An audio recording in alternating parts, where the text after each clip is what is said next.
de Francisco Cândido Xavier, pelo Espírito Emmanuel. Estamos aqui com o Wagner Floriano. Tudo bem, Wagner? Olá, Elisângela. Como vai você? Tudo bem? Tudo ótimo. Que Deus nos abençoe e que seja um momento produtivo para todos nós. Que assim seja. E hoje nós vamos falar aí das últimas perguntas dessa parte do livro que se chama Ensinamentos. Vamos começar com a pergunta 319, que diz assim: quem terá recebido maior soma de misericórdia na justiça divina? Judas, o discípulo infiel, mais iludido e arrependido, ou o sacerdote maldoso e indiferente que o induziu à defecção? Bom, só para nós nos posicionarmos aqui, a pergunta se trata de não de um julgamento, mas de uma avaliação entre Judas, que entrega Jesus aos fariseus, aos romanos, e aqueles sacerdotes que o induziram, não é? A aquele erro. Bom, talvez nós pudéssemos também pensar assim, né? Quem é que precisa mais de misericórdia? Judas ou nós? Porque a gente adora botar o boneco de Judas na rua ainda, botar fogo e bater bastante, não é? E queimar e tal. Na verdade, Judas não traiu Jesus. Nós precisamos mudar essa concepção, não é? A gente brinca com isso, uma brincadeira positiva, a gente brinca assim, nas palestras, nós perguntamos para as pessoas, né? Alguém aqui se candidata a advogado de defesa de Judas? Porque efetivamente, acusadores ele tem demais. Muitos. Todos querem pendurar o Judas lá, igual nós fazíamos quando eram crianças, não é? Botava fogo e depois chegava com vara e batia e achava pouco. E a gente acha que Judas está lá sofrendo até hoje. A gente precisa mudar essa concepção, não é? Com certeza, até segundo Emmanuel, com certeza, o sacerdote precisa mais da misericórdia dele. Porque Judas cometeu um erro.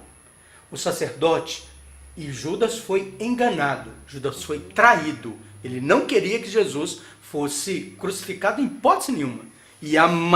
Não que isso justifique de forma alguma o suicídio dele, mas o suicídio é uma dor, vamos dizer assim, uma manifestação de uma dor colossal, que ele não conseguiu suportar. Então ele fez um primeiro erro, que é uma traição, e uma tragédia, que é o suicídio, né? Isso aí foi realmente a maior das quedas dele. Mas voltando lá, aquele que planeja o erro, aquele que gosta do erro, aquele que se compraz no erro, aquele que se deleita no erro, olha, esse precisa de misericórdia há muito tempo.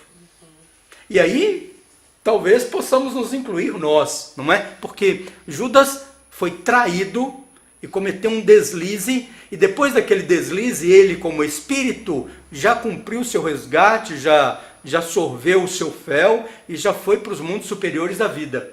E nós continuamos aqui nos mundos inferiores, falando mal, reclamando, traindo nossos amigos, traindo concepções que nós já conhecemos, traindo nossas consciências, traindo as leis que estão estabelecidas dentro de nós, e a gente continua, conforme diz Humberto de Campos, né? Nós continuamos vendendo Jesus a barato e a grosso, e as nossas consciências não dói tanto assim não. Não é?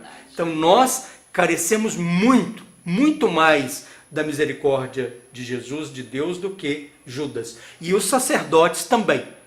Não é? Tanto daquela época, quanto os sacerdotes todos de todas as épocas, porque nós sabemos como iluminar e como orientar as humanidades, mas muitas vezes nos calamos porque não condiz com nossos interesses. Isto é uma traição.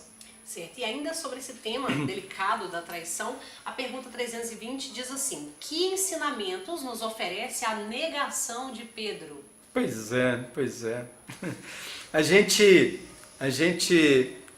A expressão do sorriso, quando se fala da negação de Pedro, não é a aprovação à negação, mas é o incrível exemplo que Pedro nos deu. E Pedro foi alertado. Pedro foi alertado por Jesus sobre isso, não é? Pedro, você ainda essa noite, antes que o galo cante, me negará 3 vezes.